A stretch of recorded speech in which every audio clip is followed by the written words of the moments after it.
abandona filhotes de cachorros no meio da rua em Lusiânia. A triste volta para casa. Mãe que perdeu o bebê por demora no atendimento tenta superar a dor e cobra justiça. Confusão, uma pane na estação do metrô em Taguatinga deixou passageiros revoltados. 4 trens foram depredados. Notícias da segunda-feira no DF e em torno, agora no Band Cidade, segunda edição.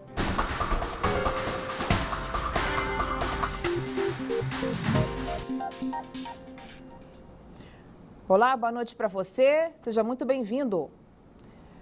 A gente começa o Band Cidade mostrando histórias de abandono e covardia.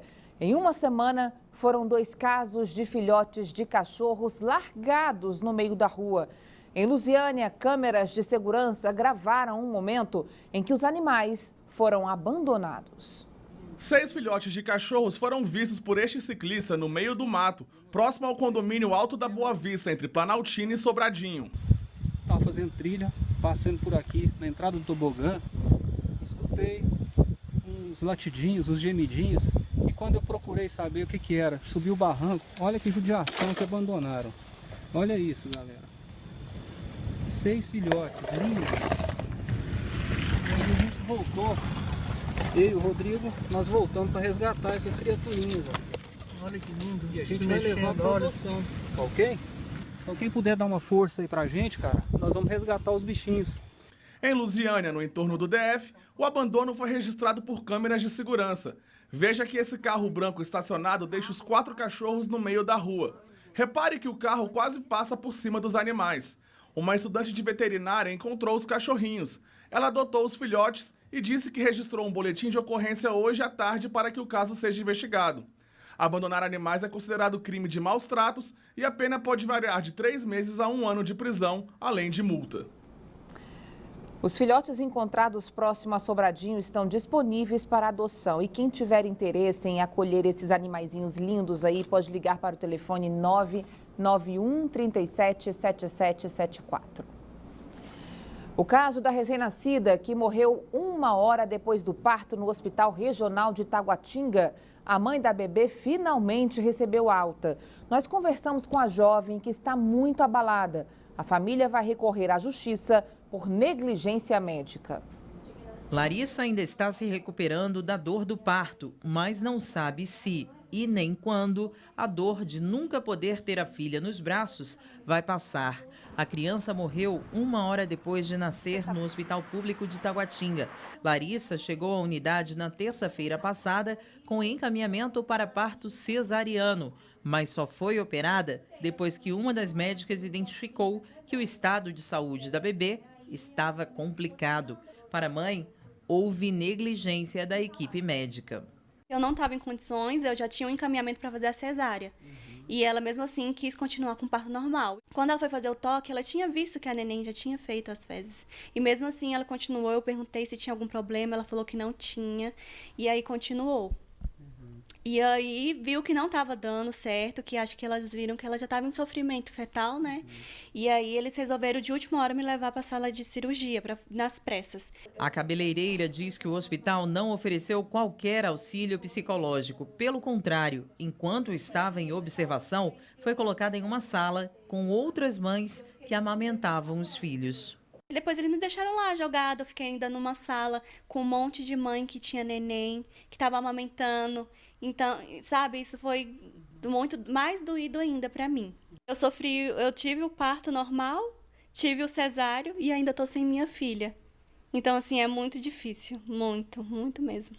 A Secretaria de Saúde informou que a bebê nasceu com 39 semanas, foi apresentada à mãe, mas cerca de 1 hora depois teve complicações que a levaram a uma parada cardiorrespiratória. E geralmente, durante a gestação, às vezes tem um período que a bebê fica mais acomodada ali, porque ela já falta de espaço, né? Mas ela realmente estava mexendo bastante e estava super bem, saudável, sempre saudável, ela não teve problema nenhum durante a gestação. O pai da bebê mostra com tristeza o pouco que restou do enxoval da primeira filha do casal. O quartinho foi desfeito logo depois da tragédia. A família pede justiça.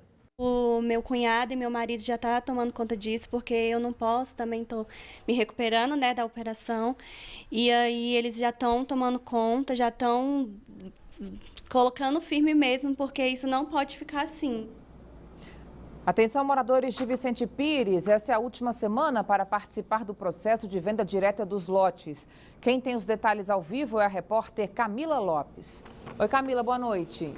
Boa noite, Carol. Boa noite a todos. Esse prazo que termina na sexta-feira vale para aquelas pessoas que moram no trecho 3 de Vicente Pires, que também é conhecido como Colônia Agrícola Samambaia. A gente vai conversar agora com o Leonardo Batista, que é gerente comercial da TerraCap, para saber o que o pessoal tem que fazer. Boa noite, Leonardo. Nessa corrida contra o tempo, o melhor mesmo é ir até a TerraCap já para fazer esse processo? Boa noite a todos. Sim, até o dia 8, sexta-feira, todos aqueles que têm interesse em regularizar sua situação na Colônia Agrícola Samambaia, que é o Vicente Pires, trecho 3, deve comparecer à TerraCap munido da proposta de compra e dos documentos que devem ser instruídos ali na proposta. As pessoas também têm que levar aquela cessão de direitos, né? Alguns documentos do próprio terreno, né? Também tem que ver se tem alguma situação regular da Secretaria de Fazenda, como é que é? Sim, a proposta de compra deve estar instruída com cópia do RG, do CPF, da certidão negativa de débito de IPTU do imóvel perante a Secretaria de Fazenda e da Secretaria e da certidão negativa de débito junto à Secretaria da pessoa, comprovando que ela não tem débito junto ao Distrito Federal. Além disso, ela tem que instruir a proposta de compra com cópia da cessão de direitos ou de uma promessa de compra e venda ou de um instrumento particular de compra e venda que ela adquiriu do suposto proprietário com data anterior a 22 de dezembro de 2016. Depois da apresentação disso tudo, é só aguardar essa análise de proposta para ver como é que pode ser feito esse pagamento? Sim, a gente vai fazer a análise da documentação, vai chamar o pessoal para fazer o pagamento conforme eles fizeram a opção na proposta de compra e, além disso, a gente parte para a parte de escrituração do imóvel. Tá certo, muito obrigada, Leonardo. É isso, Carol, todo mundo correndo até sexta-feira para não ter mais surpresas. Volto com você aí no estúdio, Carol. Obrigada, Camila. Desde julho, os consumidores vêm sofrendo com o aumento do preço da gasolina. Na semana passada, em alguns postos da capital, o litro chegou a R$ 4,56. E tem gente que está literalmente caçando promoções ou preferindo deixar o carro na garagem. Veja.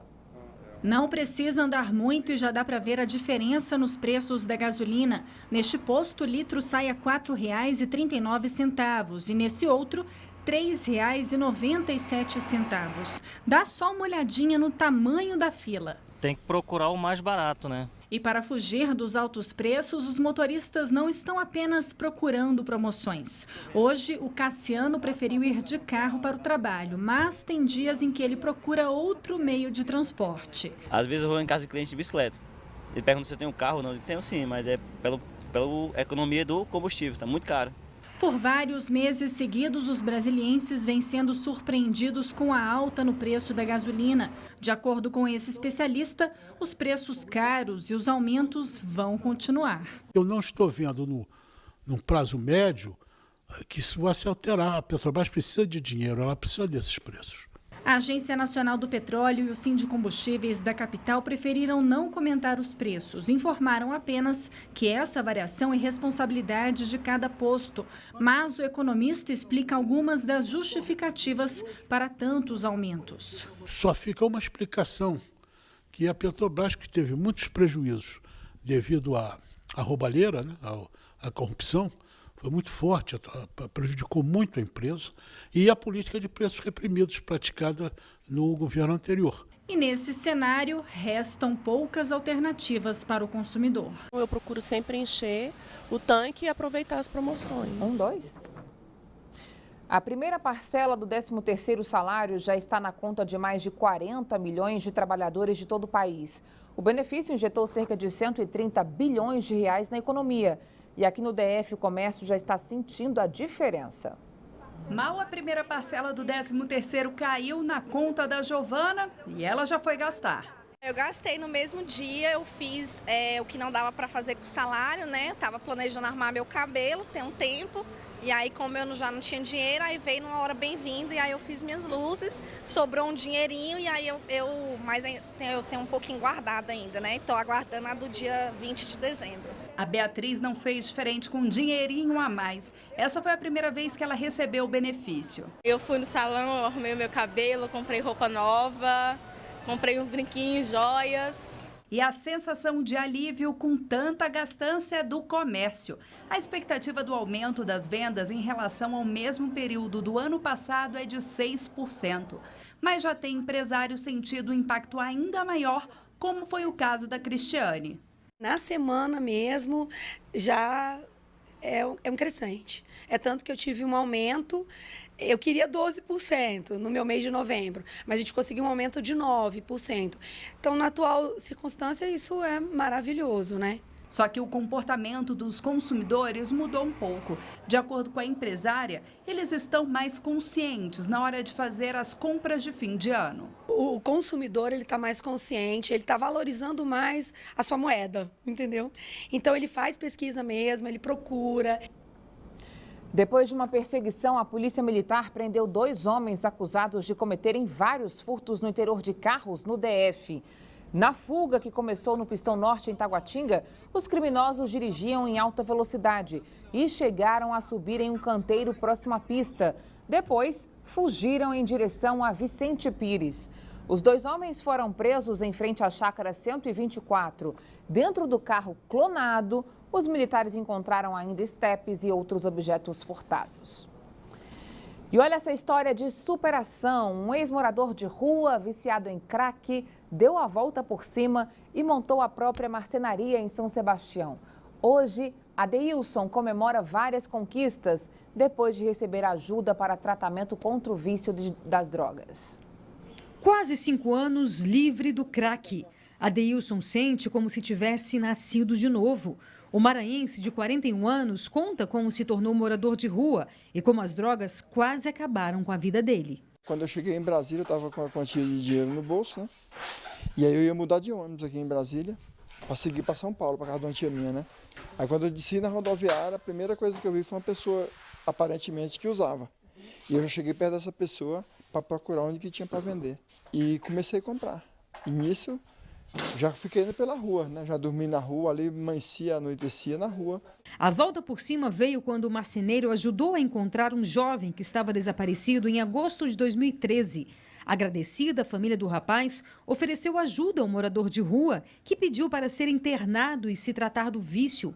6 meses depois, Adeilson saiu da casa de recuperação e decidiu mudar de vida. Fui botando na cabeça que eu ia montar uma marcenaria para mim aqui em Brasília. Aí foi indo, Deus deu uma oportunidade para mim, comprei um terreno, fiz um galpãozinho, fui comprando as máquinas e hoje estou com uma marcenariazinha pequena, mas graças a Deus estou indo aí, né? A mulher de Adeilson fala dos planos que o casal tem para o ano que vem e garante que a história do marido é motivo de muito orgulho. Eu tenho muito orgulho dele, né, assim, da história, né? Que a gente vê ele, assim, a história dele que passou, a gente não acredita, né, olhando para ele hoje, né, o homem que ele é, dedicado no trabalho dele, em tudo que ele faz. É isso aí. Dia difícil para quem depende do metrô. Além da greve, que já dura 26 dias e reduziu em 70% o serviço em horário de pico, mais um problema aconteceu hoje, viu? Uma pane na estação de Ceilândia. O problema acabou gerando confusão. Por volta de 6 horas, os trens pararam e os trilhos precisaram ser desligados para os passageiros saírem. Isso já próximo à Praça do Relógio, em Taguatinga. Um grupo ficou irritado e tentou invadir a bilheteria, exigindo a devolução do dinheiro das passagens. Apesar da confusão, ninguém ficou ferido.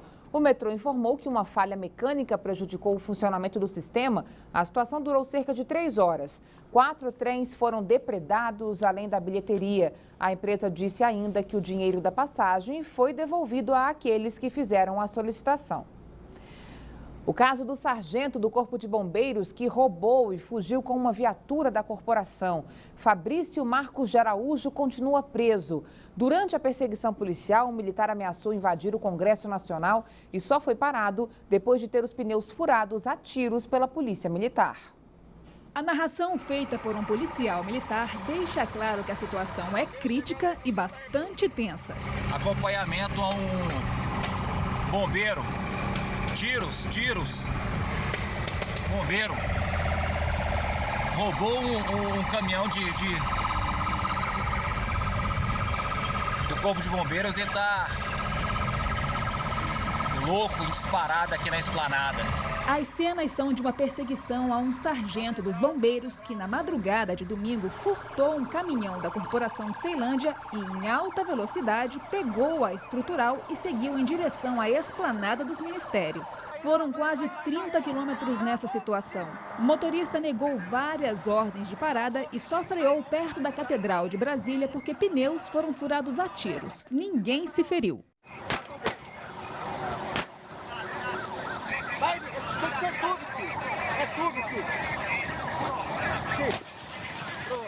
Depois disso, o motorista de 44 anos foi retirado do caminhão e levado para o núcleo de custódia do Corpo de Bombeiros e vai responder pelos crimes de furto qualificado, desobediência, danos ao material da administração militar e tentativa de dano, conforme previsto no Código Penal Militar. A Secretaria de Segurança Pública informou que as circunstâncias do acidente ainda estão sendo apuradas.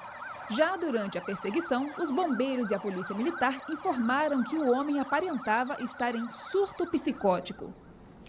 Em nota, a Corregedoria do Corpo de Bombeiros informou que tem até 20 dias para apurar o caso, mas esclareceu que o prazo pode ser prorrogado por mais 20 dias. Depois de concluído, o relatório será encaminhado para o Ministério Público Militar. Veja agora o comentário de Cláudio Humberto. Perseguição cinematográfica do caminhão do Corpo de Bombeiros na madrugada de domingo tem dado margem a várias interpretações e apelos corporativistas em defesa do sargento que cometeu vários crimes para tentar praticar ato de terrorismo contra o prédio do Congresso. Mas o que chamou a atenção também nesse episódio foi o comportamento absolutamente exemplar da Polícia Militar. Os vídeos e áudios mostram muita excitação, nervosismo, tensão, apreensão, gritos, como é de se esperar mesmo, mas apesar de tudo isso, prevaleceu o profissionalismo dos policiais. Do local escolhido para interceptar o caminhão em segurança, aos tiros certeiros nos pneus. Está de parabéns a PM. É claro que a defesa e os colegas alegam insanidade numa tentativa de diminuir a gravidade do ocorrido, mas o fato é que vários crimes foram cometidos, sim, pelo peculato desvio, com pena prevista de até 15 anos de prisão por haver retirado o caminhão sem autorização do quartel, até a intenção de ato de terrorismo, como, aliás, adequadamente definiu o Comando de Missões Especiais da PM, Rotan, em nota divulgada no domingo. Você já sabe quanto tempo ainda precisa trabalhar para se aposentar? A Previdência Social criou uma calculadora online para ajudar o contribuinte a fazer essas contas, viu? A gente volta a falar ao vivo com a repórter Camila Lopes. Camila. Pois é, Carol, essa calculadora, ela ajuda a saber quando é que você vai se aposentar, quanto você deve receber por esse tempo trabalhado. E aí, esse cálculo ele é feito a partir das regras atuais. Isso quer dizer, se a reforma da Previdência for aprovada, realmente isso vai mudar. Todo esse cálculo vai mudar. Mas para quem já quer fazer essa simulação, é só acessar o site www.previdencia.gov.br e lá tem uma aba escrito Simule sua aposentadoria. E aí já dá para saber como é que vai ser, quando vai ser e quanto a pessoa vai receber. Carol, eu já estou aqui curiosa para saber quanto tempo eu ainda vou ter que trabalhar e quanto eu vou receber de aposentadoria. Volto com você aí no estúdio. Carol, boa noite. Camila, não preciso muito de calculadora, não. Eu tenho um palpite. Precisa trabalhar bastante porque você é muito jovem, viu? Obrigada. Boa noite. Uma portaria autoriza os professores a medicarem os alunos durante os horários de aula. Por enquanto, vale apenas para as escolas públicas, mas o governo do Distrito Federal quer que todas as escolas tenham pessoas capacitadas na nova função já no ano que vem. A nova portaria permite que profissionais da educação mediquem os alunos na escola durante o horário de aula, desde que tenham receita médica e a administração da dose seja imprescindível. Para o presidente da Associação de Pais e Alunos do DF, a medida atende a uma necessidade. Isso não é uma coisa assim que nunca aconteceu. Isso vai consolidar uma situação de fato. Muitas escolas, muitos professores já fazem isso. Quem representa os professores da rede pública vê a medida como perigosa, já que transfere a responsabilidade de profissionais de saúde para profissionais da educação. Eu acho muito arriscado essa responsabilidade para o professor, que não está, como eu disse, preparado para isso.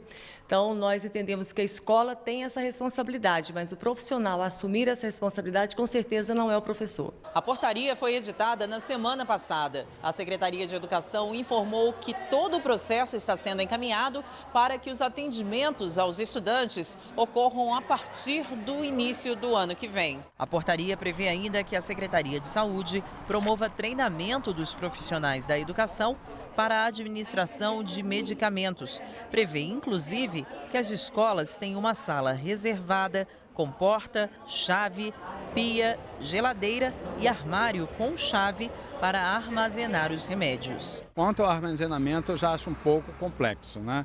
Então, acho que a gente tem que ver isso melhor, os pais têm que ter esse cuidado também, não é transferir toda a responsabilidade para a escola. Você tem aí uma estrutura que é precária, então tem muito o que fazer.